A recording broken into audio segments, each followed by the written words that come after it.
Hey, it's Brent. Before we begin the debut episode of Brent's 2 Cents, I just want to take a moment to say thanks for downloading and listening.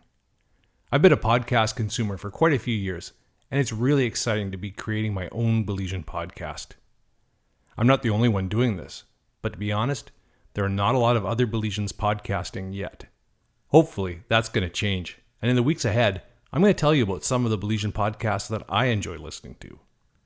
But for now, let me just say welcome, and I hope you enjoy the first episode of Brent's 2 Cents.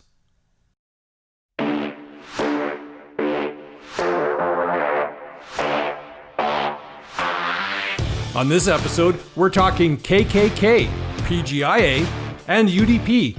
It's just a big old bowl of alphabet soup, and I'm going to dig in next. You're listening to Brent's 2 Cents, the semi-serious thoughts of a guy in Belize. And now here's the host of this podcast from somewhere in Belize City, Brent Toombs. In 1985, a man came to Belize from Louisiana in the United States. He was looking for an opportunity, maybe a chance to do something different with his life, probably trying to get away from some trouble back home. His name was Bill Wilkinson. And Bill found a nice little piece of property right on the beach in San Pedro, which he bought and then developed a little hotel on it. Now remember, in 1985, tourism was still in its infancy. So in some ways, Bill Wilkinson was probably a pioneer of our most important industry.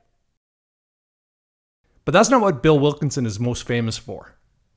You see, for 9 years, from 1975 until 1984, Wilkinson was the Imperial Wizard of the Ku Klux Klan. The KKK. You know, the guys with pointy hats, long robes, like to light crosses on fire and lynch people. Yeah, those guys. I think a certain president calls them very good people. So Wilkinson was the the Imperial Wizard. Got to get my titles right. He's the Imperial Wizard of the KKK from 1975 to 1984. And then in 1985, he hauls his ass to Belize, a country that is populated by people of color. A country where a white man like Wilkinson would definitely be a minority. And he spent the next 31 years of his life living amongst us. Let that sink in. The Imperial Wizard of the KKK lived amongst us for 31 years. In 2016, he sold his resort and he moved back to Louisiana. So why am I concerned about a guy that hasn't even been in Belize for 4 years and at 77 years of age probably will never set foot in this country ever again? Well, Bill Wilkinson was in the news again just last week. A newspaper from the United Kingdom contacted him to ask his opinion on what's happening in the United States with the protests following the killing of George Floyd and Rayshard Brooks. And guess what Bill said? Those killings were justified. He also went on to say that he hasn't changed, that he still believes in segregation, that he doesn't want his children to marry black people. But he said, I don't hate black people. So why did this get under my skin so much? Well, if he spent 31 years living in Belize, he might have become a naturalized Belizean. I'm a naturalized Belizean. And the idea that I may share nationality with the Imperial Wizard of the KKK? Well, that just makes my white skin crawl. This guy may have a Belizean passport. Can you imagine finding out that Hitler had a second passport and it was from British Honduras? Because if you're not familiar with the KKK, they are the worst hate group this world has ever seen since the days of the Nazis. Fortunately, there is something we might be able to do about it. Now, if Bill did get Belizean nationality, there is a provision in the Nationality Act that could see his citizenship revoked. According to the Belize Nationality Act, Chapter 161, a person who is a citizen by registration shall cease to be a citizen of Belize if that person resides outside of Belize for 5 consecutive years or more. Bill left in 2016. That means he's got 1 year left if he became a citizen of Belize. Now, I have no way of knowing if Bill Wilkinson even became a Belizean citizen. I'm just saying it's possible. It was actually quite easy to get back in those days. And I'm sure nobody at immigration ever said, oh, hey, listen, before we swear you in, we just want to check, you were never the Imperial Wizard of the KKK, were you? Okay, good. No, of course not. Nobody would even think to ask that. And Bill certainly wasn't going to volunteer that information. So if he became a naturalized citizen, that means sometime next year, we can cancel that. So if somebody from immigration is listening to this podcast, or you know somebody at immigration, and you can look into the files and find out whether or not Bill Wilkinson actually became a Belizean citizen, do me a favor. If he is a citizen of Belize, put a note in your calendar for whatever day it is in 2021 that his time is up, that he's been gone for 5 years, and now under the Nationality Act, he can have his citizenship revoked. Because the Imperial Wizard of the KKK does not deserve to be able to call himself a Belizean. We want to hear from you. You can find Brent's 2 Cents on Twitter and Facebook at 2 Cents Belize, or email us at podcast@oxaproductions.com. That's OXA Productions with an S.com. Hey, just a quick programming note. The following segment of Brent's 2 Cents was recorded on July 3rd.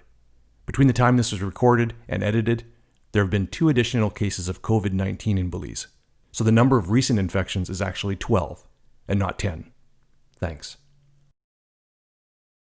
In 1993, Counting Crows released their debut album, and I personally bought several copies of that on cassette because I played it so much in my car, I just kept wearing out the cassette tapes. The big hits off that album were Mr. Jones, Around Here, and Omaha. The name of the album was August and Everything After. Well, August and Everything After is what's on pretty much everybody's mind right now. I'm sure you're aware by now, the Philip Goldson International Airport is scheduled to reopen on August 15th. Belize recorded 18 cases of COVID-19 during the first round of this pandemic. And then for about 50 days, we didn't have another case. It was amazing. Belize was one of the global success stories in how we dealt with this thing. At one point, we were completely COVID-free. Now, recently, we've had 10 new cases, some from border jumpers, but many from the repatriation of Belizeans. It seems that pretty much with every group of Belizeans that have arrived lately, there's been at least 1 or 2 people who tested positive for COVID-19. And that's to be expected. Now, the good news is that the repatriation process, the very methodical way of processing everybody into the country, the mandatory quarantining, the mandatory testing, it's working. Because out of those 10 cases, there's been no further spread. The concern is what's going to happen after August 15th. By the time the airport reopens, there will probably be 4 million people in the United States infected with COVID-19, and quite possibly millions more who are asymptomatic and haven't been tested. Now, if you compare that to March, when we got our first few cases of coronavirus, there was only 40,000 people in the United States that had this. So we're talking about a 100-fold increase in the number of people in the United States who have coronavirus. And that number will include Belizean Americans, people who traditionally come to Belize in the summer months to enjoy their summer vacation and to participate in the September celebrations. Now, I'm not saying we shouldn't open the airport. Obviously, there's a lot of economic pressure on government to make that decision to reopen the airport and to try and get the tourism industry going. And of course, they have to balance that against how do you keep the people safe? Now, I don't know how many tourists are actually going to come in August, September, October. I think it's going to be an incredibly small number of people. which in some ways will be good from a health perspective. But there's a lot of people that are expecting that once the airport opens, that our economy is going to see an uptick. And I don't think that's going to happen. But what I'm really concerned about is what's going to happen with all the Belizean Americans who are returning to Belize this summer. Now, and let me stop right there. This is not a rant against Belizean Americans. I'm not telling them that they should stay away or that they don't have a right to be here. I'm just saying, purely from a pragmatic point of view, I think that's the biggest health risk we have. Because you see, the tourists, we can say, listen, you have to stay in your resort. We created these, what do they call them, corridor safety corridors, and we'll keep tabs on them. But the Belizean Americans are going to stay with family. You know, a tourist might interact with less than a dozen people in the 1 or 2 weeks that they're visiting Belize. A Belizean American may have close contact with 40, 50, 100 people. And these are people that they may hug and kiss, dance with, share food together. Now, they say there's going to be testing on arrival. They also say that anybody arriving in Belize will be encouraged to bring a PCR test that is no older than 72 hours. That'll help, but it's not foolproof. Somebody could get a PCR test 3 days ago and have plenty of opportunity to get infected on their way to Belize, particularly in a crowded airport. And if that person gets infected at the Houston airport on their way to Belize, there may not even be enough time for their body to generate enough virus to even be detected when they're given the rapid test on arrival. So we know there are going to be people that are going to come to this country who will be carrying the virus, who will test negative, and will be released into Belize to go about their business.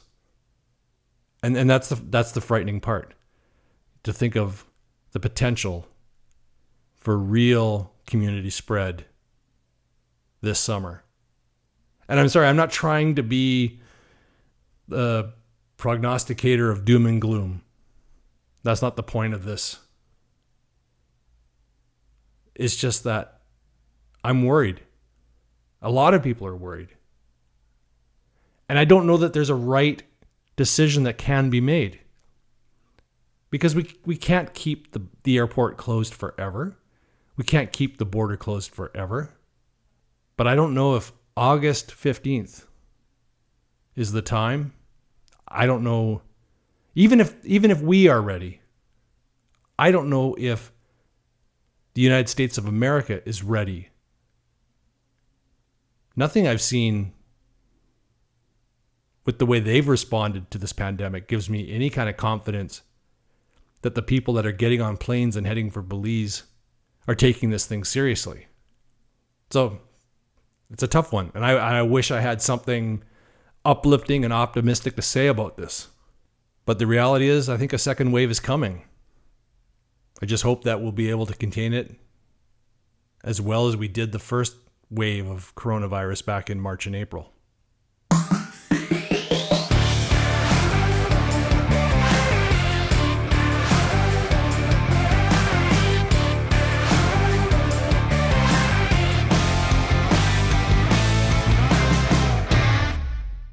On February 9th of this year, John Saldivar was elected to be the new leader of the UDP. He resigned in disgrace just 72 hours later after being implicated in testimony given in Salt Lake City that he had been receiving regular tranches of money, as much as $50,000 from convicted fraudster Lev Derman. Now, Saldivar maintains that he has done nothing illegal and that the money from Derman was simply campaign financing. He says he used that money to help out his constituents in Belmopan and to buy some football equipment for a semi-pro team. Now, by all accounts, the delegates at that February convention were handpicked to deliver a victory for Saldivar. With one or two exceptions, it will be the same delegates that will vote on Sunday, July 12th. And once again, contesting for the leadership of the UDP is John Saldivar. Now, kind of hate that cliche only in Belize, but this seems like one of these only in Belize moments. You have a politician who resigned in disgrace, basically being caught with bags of dirty money, and 5 months later, he's running again. Now, running against him is Patrick Faber, who was defeated in February. And there's also a third candidate, Seti Elrington, the Minister of Foreign Affairs. Now, Seti is actually probably the most intellectually gifted of the three men vying for the leader of the UDP. He's been foreign minister, he's been the Attorney General of Belize, but he's not a populist politician. He's one of those guys that you like having on your team because of his intellectual talent, but he's not the guy that can go out and pump up the crowds and get people excited. So really, Seti he's a non-factor, I think, in this convention. The question is Patrick Faber a non-factor because of the delegate list? Or does he actually have a chance to defeat Saldivar? Well, the same people who elected Saldivar, and remember, back in February, all the allegations against Saldivar were very much in the open. So those people who voted for Saldivar at the first convention had already heard the rumors about the money from Lev Derman. They knew that the testimony was going to be delivered in court. They elected John Saldivar knowing that there was almost a certainty that the whole thing was going to blow up and that the Prime Minister, Dean Barrow, would follow through on his promise to remove Saldivar from cabinet for lying to him. I think the only thing that caught people by surprise was how quickly it happened.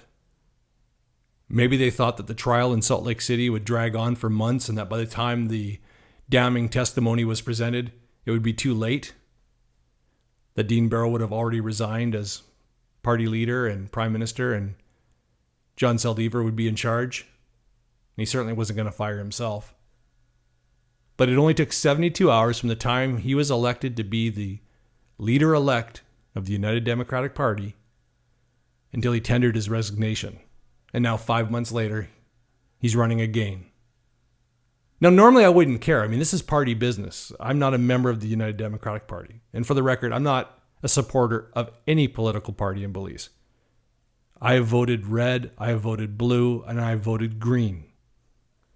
So I'm not a partisan, so please don't try to pigeonhole me or take what I'm saying to be anti-UDP or pro-PUP or anything like that. And I probably wouldn't care that much, except that whoever wins the convention will at some point be the Prime Minister of Belize. Now, depending on who the winner of the convention is, that may determine exactly how long that person gets to be the Prime Minister before facing a general election. I think whoever wins will have a lot of influence on whether or not Dean Barrow steps down sooner or later. Now, November will make 5 years for the UDP administration. So that's normally when you would expect the election would be called. But they can actually drag it out for another 3 months beyond that. They can dissolve Parliament on the 5th anniversary of the first House meeting of this administration and have a 90-day campaign. So that means Dean Barrow could be the Prime Minister of Belize until sometime in February. I don't think that's going to happen, but it could happen. And I think one of the factors that will determine when Dean Barrow decides to finally retire is going to be who his successor is.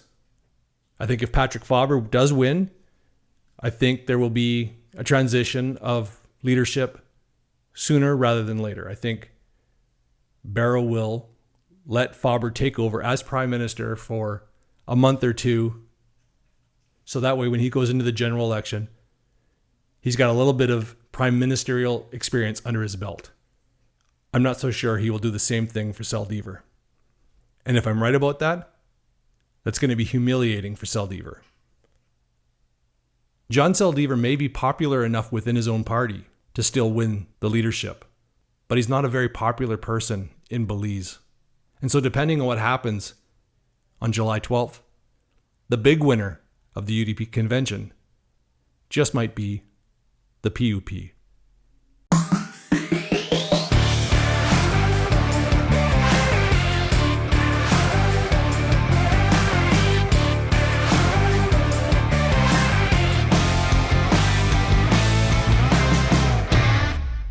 Hey, I want to close the podcast off with a little bit of good news. And now please don't message me and tell me, hey, Brent, this doesn't have anything to do with Belize. And, I get that. And there'll be plenty of good news stories from Belize in future episodes. But this is something I've been following for the last couple of weeks. And I just love this story.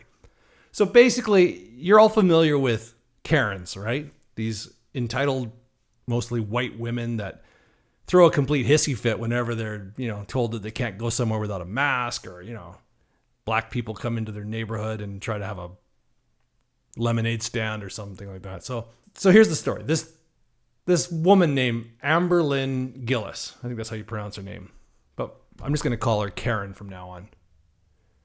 This Karen in Arizona goes into a Starbucks and she's not wearing a mask. Now, Starbucks has a policy that all customers have to wear a mask. So the barista, this young guy named Lennon Gutierrez, he stops her and says, "Ma'am, do you have a mask?" Well, Karen freaks out. I'm not wearing a mask. I can't breathe. Oh, it's my right as an American not to wear a mask. And, And so Lennon doesn't want to serve her because that's the store policy. You can't come in without a mask. So what does Karen do? She takes a picture of him. She puts it on her Facebook and says that this guy Lennon was discriminating against her.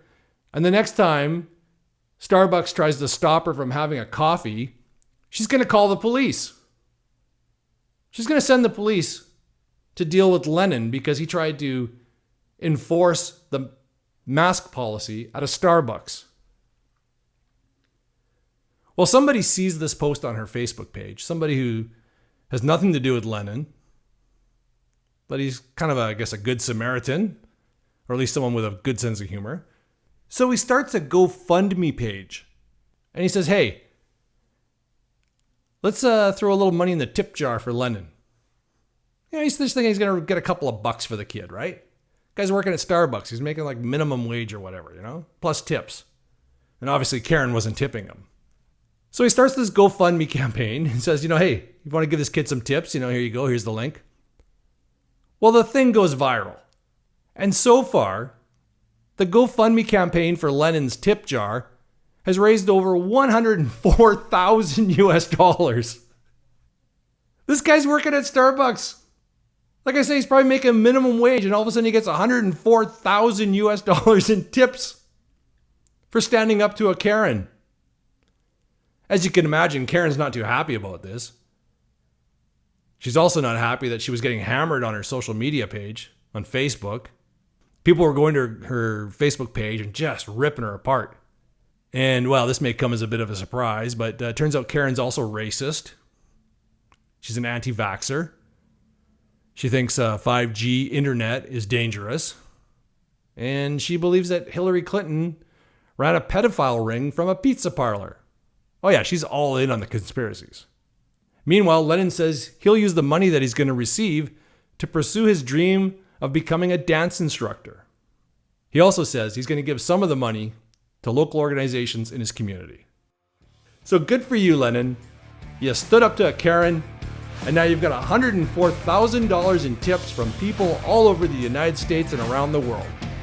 To me, that's some good news. Okay, that's going to do it for the podcast. Thank you, everyone who listened to this first episode of Brent's 2 Cents. Thank you to everyone who sent me messages of encouragement the last couple of days as I was getting ready to put this first podcast together. Thank you to everyone who shared the trailer on social media to let people know about Brent's 2 Cents. And big thanks to the guy who recorded all the voiceover elements you heard. In the biz, we call that guy an imaging announcer. But in my family, we just call him Dad. So thanks, Dad, for lending your voice to Brent's 2 Cents. Remember to subscribe to Brent's 2 Cents wherever you get your podcasts. And if you enjoyed this show, please leave us a review. And finally, I'd love to hear from you. You can contact me through social media at 2 Cents Belize on both Facebook and Twitter, or email me at podcast@oshaproductions.com. That's OXA Productions with an S.com. All right, that's it for the first episode of Brent's 2 Cents. Thank you. Be safe. Wear your mask. And most importantly, just be nice to each other. We'll see you next week. Brent's 2 Cents is a presentation of OSHA Productions, Belize's affordable professional video production company.